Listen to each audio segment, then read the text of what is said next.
Hey there everyone.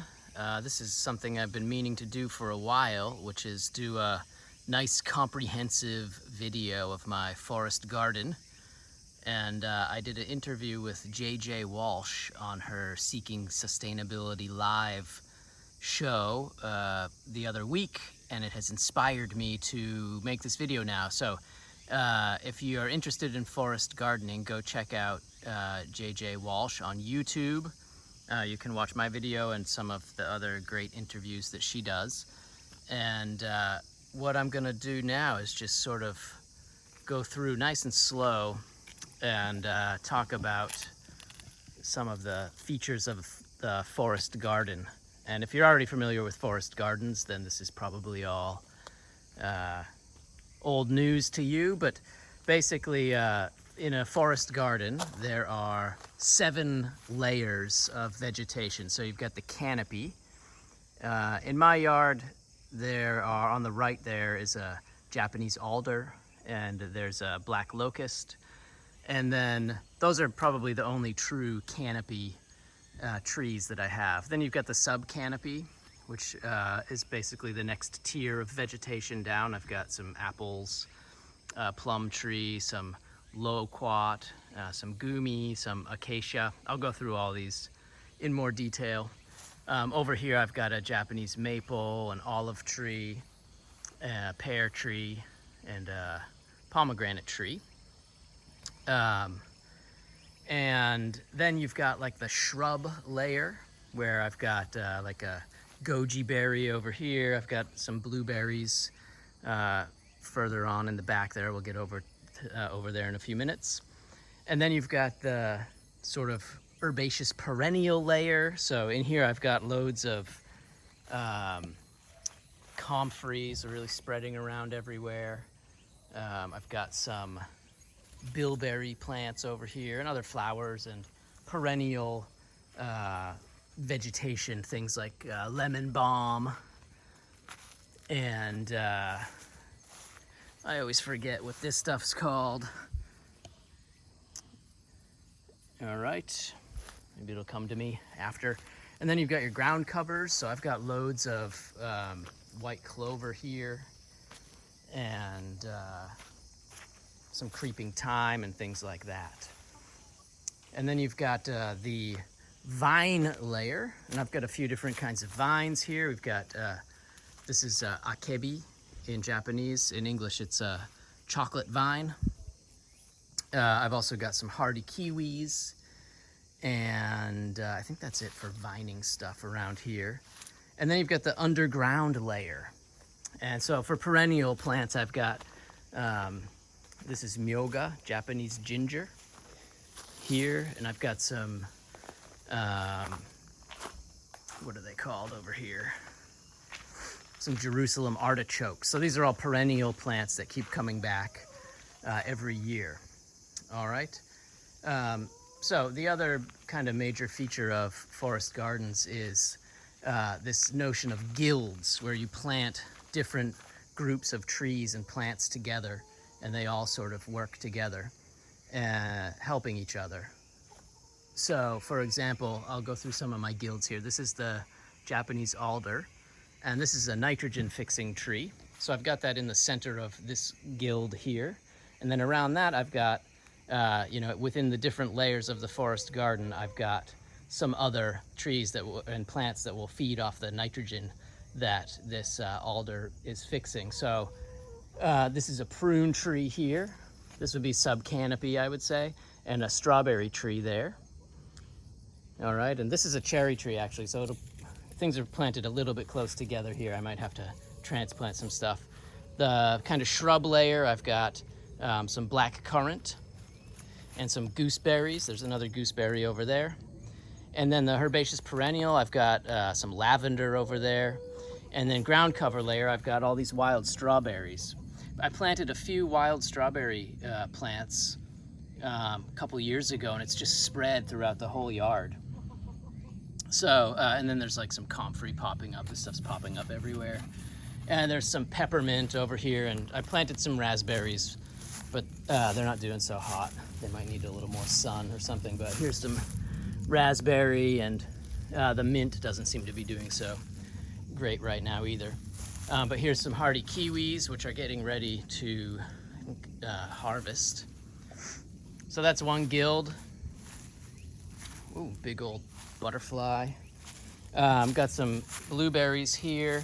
This is a dogwood tree. And more blueberries all along here. So by the way, this is like zone 9A or 9B. It gets real hot and humid in the summer, like up into the 90s. And in the winter, it gets just about to freezing. It will get like a couple heavy snows every year, but nothing too bad. And it never gets real cold. So it's September, and I'm still pretty laden with blueberries. It's been a good year. But I've got the blueberries here, and then some acacia, a couple nitrogen-fixing acacia trees here. An apple tree over here, and another blueberry, and then the Jerusalem artichokes are over there. And around this fire pit, again, I've just got a lot of herbs and comfrey and some bee balm.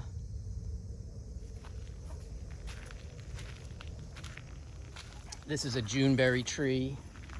This is it's like a mimosa tree, or Persian silk tree, I think is another name for it. And it's nitrogen fixing. It's got these cool leaves that allow sunlight to filter through. So I'm hoping it'll arch over the fire pit eventually.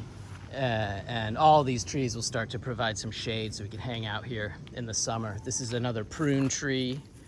This is a gumi, Russian gumi. And you can see it's getting some fruit here. The nice thing about this is it produces fruit in the fall. All the other gumis I have are producing in the spring. So this is nitrogen fixing. Again, you want multi-function plants. So this is nitrogen fixing and food producing. So that's nice. This is a pomegranate tree. I did a lot of weeding over the weekend, so it's a small window where my garden's actually like presentable enough to make a video of. This is another gumi here, and a cherry tree here. Everything's kind of defoliated, if that's the right word.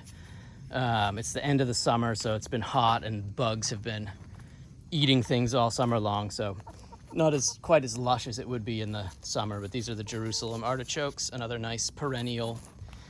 This would be the underground layer of the forest garden. And again, just more like wild strawberries everywhere over here, comfrey. So wild strawberries are nice, they're edible. It's a ground cover that will keep the weeds down. Comfrey is a dynamic mineral accumulator. So it sucks minerals from deep down in the soil, and then the leaves drop off and die, and it puts the minerals back into the topsoil that the other plants can feed off of. That's the theory, at least. Keep moving around here.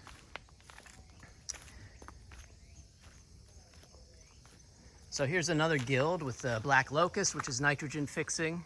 Beautiful tree. It grows so fast. I planted this like 4 years ago, and it was about 6 feet tall, and it's just massive. Has a real cool leaf pattern. Nitrogen fixing. You can use the wood for, I think people like to use it for like fence posts.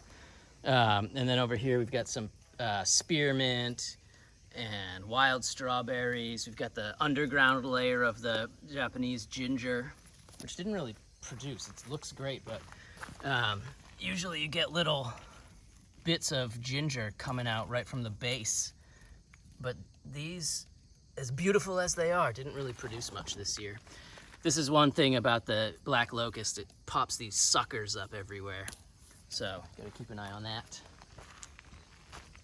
And then I've got just lots of polyculture. I've got asparagus just popping up here in the middle. I've got wild strawberries as the ground cover.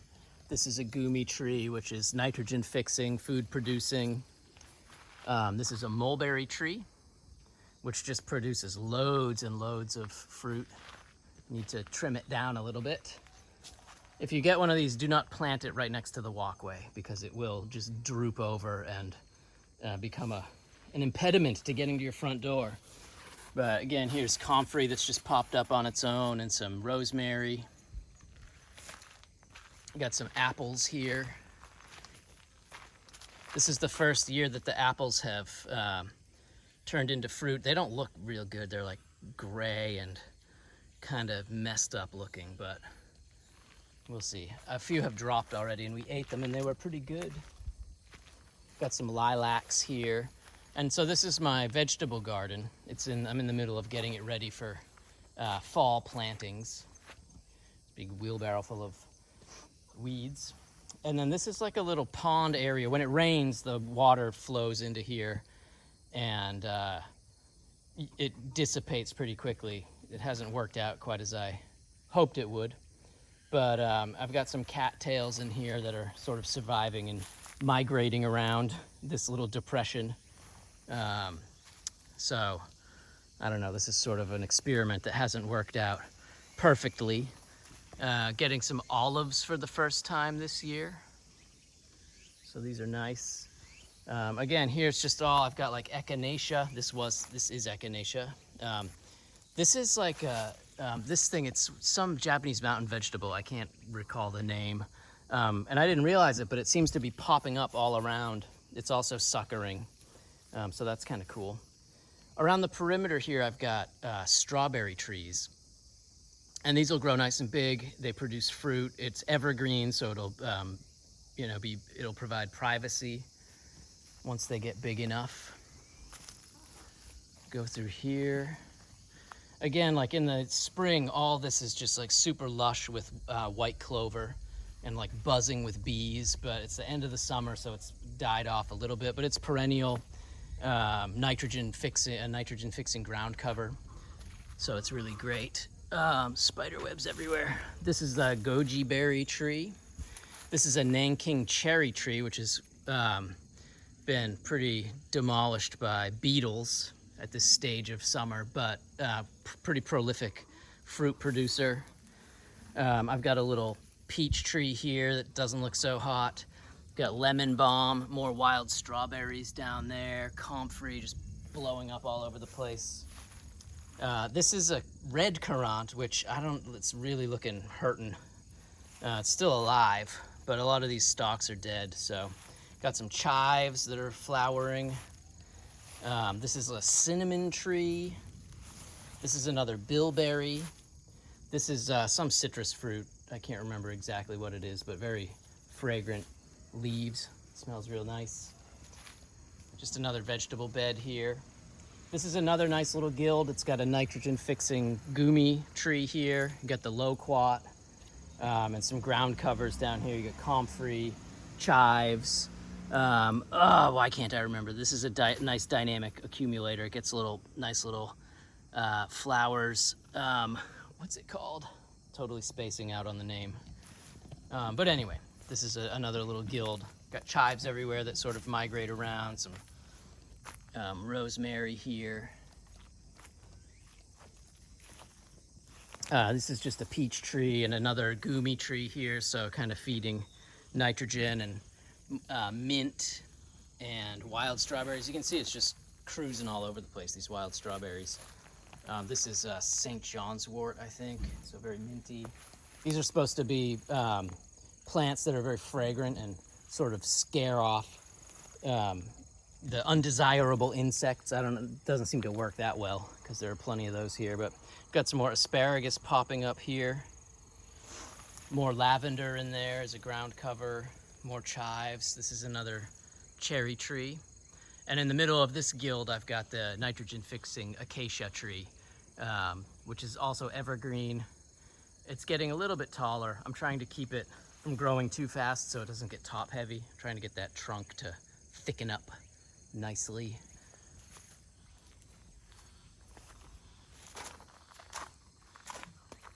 Go over here, I've got some blackberries, and this also has some myoga growing in between. Got a few more veggie beds over here. Little chicken coop. This is another small peach tree, doing slightly better than the other one. Down here I've got another small, I just planted this year, gooseberry, some Chinese lantern plants. This is another loquat tree. In here it's just like a beautiful mess. You've got asparagus, you got chives, Got another red currant plant here. Got mint down here. More raspberries. Trying to give it a go. Mint. I think I said that already. Comfrey is here. You got the lilac. And Acacia over here. So it's just so much going on. It's really cool. This is a bay laurel, also nice and evergreen. This is a persimmon tree. Got another bay laurel little guy over here. Just tons of mint everywhere. Comfrey. So you can see this is where the strawberry tree hedge starts, and it goes along. Back up a little bit over to here. So I planted these last year or the year before, and they grow quickly enough. There's also some soapwort down here. This also kind of crawls all over the place. I guess you can make soap from it. Never have. And again, there's mint and white clover. The plant whose name I can't remember. Oh, it's gonna kill me. Got a small herb spiral here with some nasturtiums. Comfrey, which is popping up, which I don't really want it to, but it's unstoppable. There's some thyme and sage, some other kinds of lilac in there. This is shiso, which I never even planted anymore. I just let some of the plants go to seed every year, and it pops up somewhere new every year in the garden. And the only thing I've ripped out all my summer veggies except for this habanero tree, and look at this. It is just covered in these bastard bugs, which they come every year. I'm not sure exactly what they are, but those are probably their seeds. Not their seeds, their eggs. Can you see it? I can't get the camera. Anyway, whatever. They're a nuisance. Part of the theory of forest gardening is that you plant these plants that attract beneficial insects like parasitic wasps and things that attack nuisance pest bugs and bees and pollinators and things like that. I'm still waiting for that to pan out here in my garden. But over here you can see there's a bunch of shiso popped up again. There's comfrey down here. This is another pomegranate tree, yet to produce any fruit, but hopefully maybe next year. I've got a fig here, managed to finally keep one alive for more than a year, so very excited about that. There's just some other flowers here, perennial flowers, some kind of lily, I think. There's some more myoga, the Japanese ginger. There's a lot of creeping thyme. Sorry, my shoe fell off. Yeah, I got this pear tree. There's another Russian gumi here, which is the nitrogen fixing for the pear tree to feed off of. Yeah, so that's it. This is my smallish forest garden. This is about 1/10 of an acre. It's a little over 500 square meters. 164 tsubo, if you're going by the Japanese measuring standard. And you can just cram so much stuff into a relatively small area. This is about 5 years old, and it's just like starting to mature now, getting apples for the first time, and got like a pear. The olives are starting to pop out. So yeah, you can do a lot with a small space. So if you have any questions about forest gardening, you can find me on Twitter at tbeanpod. Go check out my interview with JJ Walsh, Seeking Sustainability Live on YouTube. And thanks for watching if you hung around this long. So have a great day, everybody.